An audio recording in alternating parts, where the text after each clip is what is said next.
हम सबने इसलिए वॉकआउट किया कि जो प्राइम मिनिस्टर अपना राष्ट्रपति अभिभाषण पर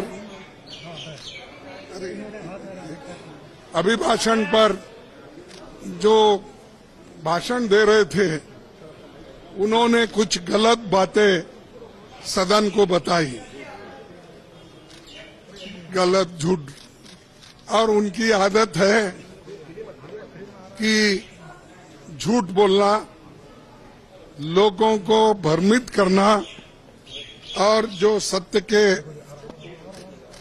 जो विरोध में बात करना, ये उनकी आदत है। और मैंने सिर्फ उनको इतना ही पूछा कि जब वो संविधान के बारे में बोले कि आज लोग संविधान के लिए बचाने के लिए डंडोरा पीट रहे हैं, ऐसी बात उन्होंने कही, तो हमने ये कहा, देखो संविधान तो आप नहीं बनाए, संविधान के आप विरोधी थे, इसीलिए मैं वो क्लैरिफाई करना चाहता हूं कि कौन संविधान के फॉर थे, कौन संविधान के खिलाफ थे, किसने संविधान बनाया, किसने संविधान के खिलाफ बात किया, वो मैं उनके सामने रखना चाहता था।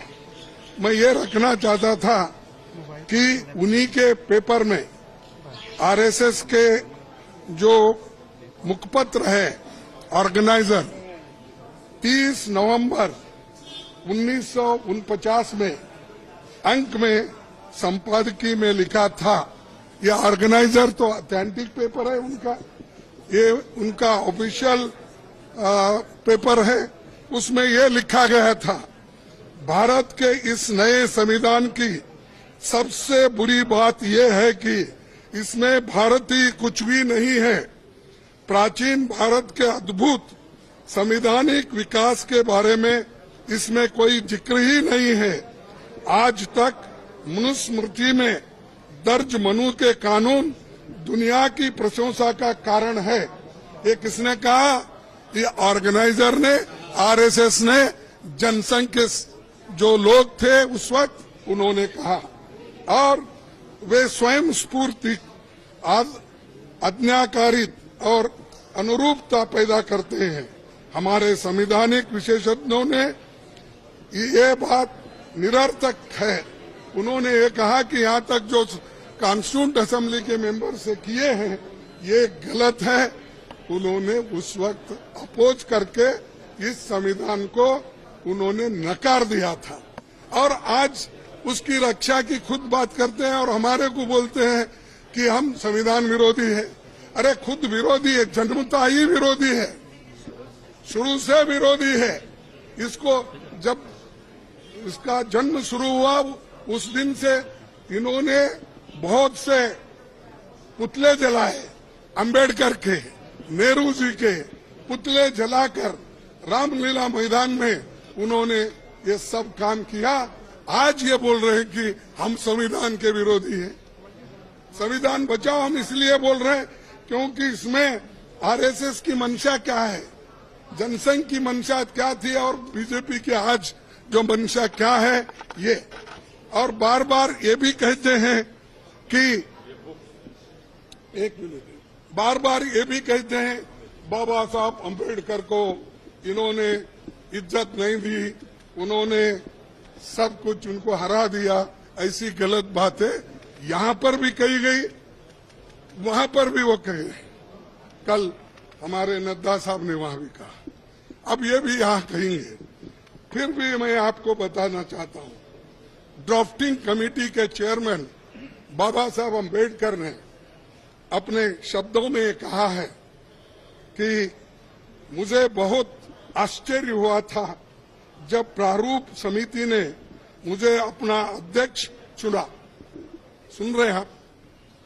समिति में मुझसे बड़े, मुझसे बेहतर और मुझसे सक्षम लोग थे। ये कांग्रेस पार्टी के अनुशासन का ही कमाल है कि प्रारूप समिति संविधान सभा में संविधान को हर धारा और हर संशोधन के बारे में निश्चित जानकारी के साथ प्रस्तुत कर सके। कौन करे? कांग्रेस वाले करे। और इसको बाबा साहब अम्बेडकर ने कहा और ये कहते हैं इन्होंने विरोध किया, उन्होंने ये किया, उनका अपमान किया।